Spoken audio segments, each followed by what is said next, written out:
one thing that I've always struggled with is managing projects and resisting the temptation to jump from one project to another. So recently I've started using the iOS Reminders app to great effect. And I did a video the other week where I did shortcuts. So if I want to add an idea, I can click log an idea, type in what it is, assign it to a particular list,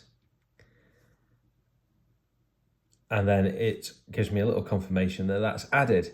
Now, as for where they go, I've now set up the iOS app, and this basically is just showing some improvements I've been doing with the way I organise projects. So the first thing that I did in the iOS app is I removed all of the extra crap that you don't need. So by default, there is flags today.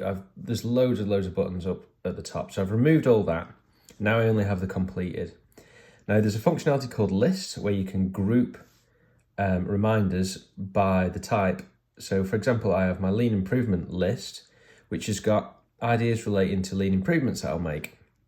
That's got an icon assigned to it. I've got a shopping list, which I share with my wife. So if I add something to it, it appears on her reminders and vice versa. I've got a reminders app. So if I say, I want to be reminded to ring the telecoms company at 3 o'clock, it appears in there. I've got some Royal Mail claims in there, which just shows I've got 17 outstanding claims. It's been really bad this year. And then I've got my product ideas, which are split into different things. So I've got 2D, 3D, paper graph. All these are different lists. So the thing that I'm going to show you now is how I'm now managing what I'm working on at the moment. So I've got this current project item. So once I've decided on what it is I'm going to be working on next, I'm just going to move one of those things by clicking it and moving it to the appropriate list. So I could move that to current project if I wanted to. And then once it's in current project, what I've done is I've created subtasks in the right order, and I can click and drag these around so I can order them. But once I've moved a project into the current project area, what I then do is brainstorm all of the things that I need to do for that project, and I just sequentially go through it.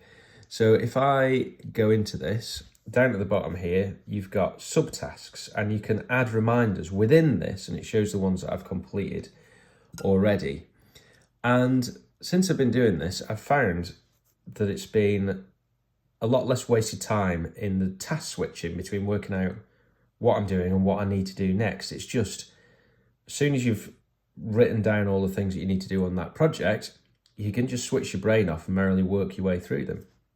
So I've shared this, because it's an improvement, and this is my improvement channel, and also people who are starting to use the Reminders app may not realise how powerful it is. I certainly didn't.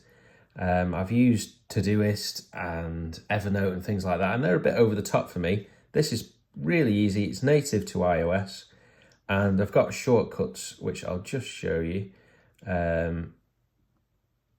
Shortcuts. This basically, you can set them up, and I've asked for a text input with an idea. I set it to a variable, and then I put it into one of these categories, and it says add the variable, the text that I inputted, to whatever menu item that I've got. So in the 3D menu, printable menu item, it adds it to the 3D printable ideas list. So I hope that helps somebody. It's been a real positive improvement for me, and yeah, I'll see you in the next one.